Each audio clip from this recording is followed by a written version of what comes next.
tried and they were completely blown away. And so what does Pilates look like for you now? So you've gone and done, who did you do your training with? Was it Balanced Body? Balanced Body? Balanced Body. Yeah. Yeah. And so now you're running workshops all around the world. Well, it's been amazing how it's all started. Now it's absolutely my passion and my work and what I do and what I preach. And yes, it's been amazing, the journey, and how much, I guess, the exposure that social media gives you. It's really interesting. And, as much as I sometimes get completely overwhelmed by social media and trying to keep up with it, I'm very grateful for the opportunity to show what I do and to, meet people, amazing people from all over the world, and have the connection with so many fabulous, inspiring instructors out there. Yeah, maybe we could chat about that a little bit. It's something I haven't really talked about in interviews before, but it really is a part of you and your business, and how, you know, you've been able to share your work with us in Australia. Exactly. And social media is amazing for that. How have you found, when you first started using Instagram, did you use it with the goal in mind that, okay, I'm going to build my business here, or did it start off quite organically? How does that work? Not in this way. So the reason I started on Instagram was because my teenage daughter wanted to be on Instagram, and I had no idea what Instagram was. So that was about as many people do, like 3+ years ago. Yeah. Just over 3 years ago. And I had no idea. And literally when I started, my mom and my daughter followed me, and maybe 10 friends, and that was about it. And I started following Pilates people because that's where my interest was. And I always say that for me, Instagram was wonderful for many reasons. It definitely grew organically and completely unexpected. I had no plans whatsoever. Here I was, an obscure instructor living in Panama. I mean, who would ever know who I am? But I found it really powerful for my own practice to start filming videos that, again, nobody saw at the beginning, but that to see myself, and I recommend this to everyone that takes my workshop, to go ahead and film themselves. Whether they post it or not has no importance whatsoever. It was such a growth for me to watch myself doing movements where in my mind I was doing them a certain way, and my leg was here, I was in perfect alignment, and then to see myself and be my own instructor, and to be able to use that to improve, to get better in my movement, to really grow as a practitioner and also as an instructor was really, really powerful and unexpected. So that was the first thing that I took away from filming for Instagram. And then the amazing power that social media has to connect you to people that are, inspiring you, and just the reach that it has. That I'm so lucky that people know me in Australia, or in Italy or Korea, where I was just recently teaching. I'm nothing but grateful for the opportunity. Amazing, really. And so is that, do you have your own studio as well, Nancy, or is that what you do now? You're doing workshops primarily? Right. So I don't have my own studio, and at least right now, that is not my dream. That's not where I'm heading.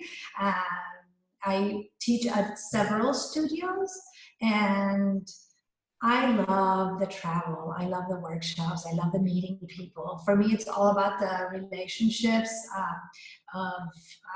that Instagram has facilitated, but just really making the connections and meeting people in person all over the world has just been probably the best thing that's come out of it.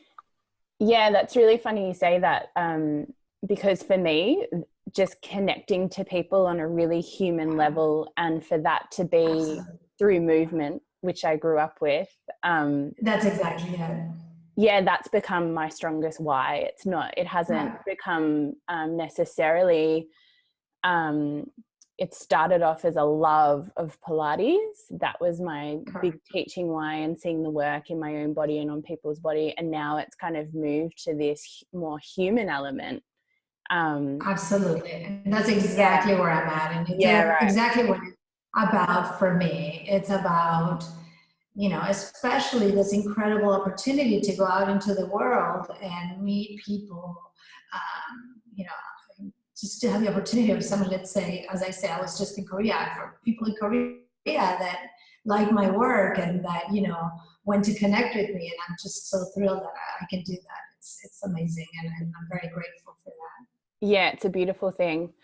You said something just before, which I really loved, that you started off using video as your own tool to become your own teacher, your own instructor. Is there any other tools that you have helped you on that teaching journey, whether it be through teaching or entering into designing your own workshops?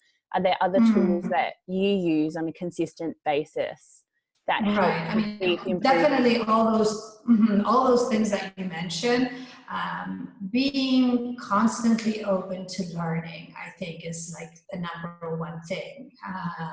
That this is such a journey, and I think we're all on that journey that you can never stop learning. I'm very lucky that I've met on this journey some amazing instructors that I have drawn so much knowledge from, and that continue to inspire me, every day. So definitely being connected to people. When I travel, I take classes everywhere. I visit instructors. This is my language. Movement is how I express myself, and learning from so many different people is what I'm always open to. Just so that's part of, I think, where my practice and my teaching, how it grows, is from always being open to learning more. And so if you think about a teacher, or in your workshops, I imagine you have a lot of teachers attending them. Is there any common challenges that you see them go through, or any common questions that come up for them? Many. I think that and I've seen a lot of conversations about this recently. I think we all go through self-doubt. We all go through feeling burned out, like, I can't think of new ideas, and wanting to be creative, and wanting to, keep both ourselves and our clients interested, and, trying to find inspiration. While still staying very respectful and very true to the basics and the principles. So how do you marry this? And for me, I think the biggest struggle was, maybe not as much anymore, is to stay true to who you are, to stay true to what your voice is, and that it may be completely different from other people that you admire and respect. But I think when you teach in your own true way, it's just so much more powerful. So I think that's been a huge thing for me as well. Just really, really, trying to stay true to who I am and how I teach. Yeah, I couldn't agree more. That's actually, in the last few years, what I've found to have the biggest impact on teaching and my enjoyment for teaching. How do you think people find that, though? Sometimes I think people, especially with Pilates, it kind of attracts a certain personality, which is often a perfectionist and often just loves rules. Like, give me this framework from whatever Pilates school you went to, and I'm just going to follow that as long as I can. And then in my own experience, I found, like my 4th and 5th year, I was like, well, I don't want to follow that framework anymore. And, I want to add more of me, because me is missing. The me is missing in my teaching. And yeah, did you have any advice for people how to find that, how to find themselves when they're standing in front of a room, and how to find that uniqueness within the method? I think it's just taking, years of experience to feel more comfortable with, staying true to my own voice. But I do remember very specifically a friend of mine who's a colleague. She was one of the bodies in one of the certifications I took. And I, she had been coming to my classes for a long time as a client. And when I was teaching that day, I was so much trying to be the person that I thought the person testing me wanted to see. Yes. And she was like, what was with you? This was like so not you, I was like, I know, but I'm trying so hard to be who I think they want me to be. And we had such a great conversation about it. And I thought, this is how it goes wrong when you try to be someone that you think others want you to be, and then it's not your true self. So through a lot of these conversations with colleagues, I have come to find that people come to you because of who you are, how you make them feel when you teach. And there are so many options that they have for instructors. And I think that it is your unique voice that makes it, makes the reason why they keep coming back, I would think. So obviously you have to give your clients, as I said earlier, like stay true to, the principles and be coherent with what you teach, but really having your personality come through is really important. And I think the conversation with my colleagues has helped in staying true to that. Yeah, definitely. I think if you're feeling that way, and you're feeling like perhaps what you're teaching is a little bit, it's missing something, having colleagues to talk to and being really honest and really open and really vulnerable in those conversations with people you trust, I think really helps bring this stuff to light.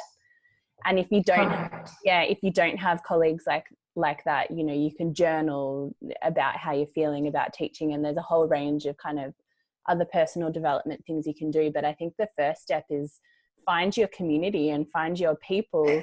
That's exactly it. And Instagram has also been amazing about connecting me, at least.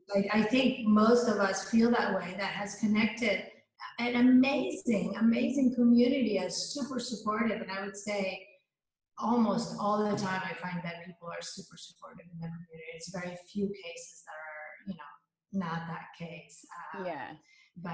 But we have created a great group, and I'm so lucky that I travel a lot, and I get to meet so many of these people in person and have a relationship with them, and that we chat and we talk on the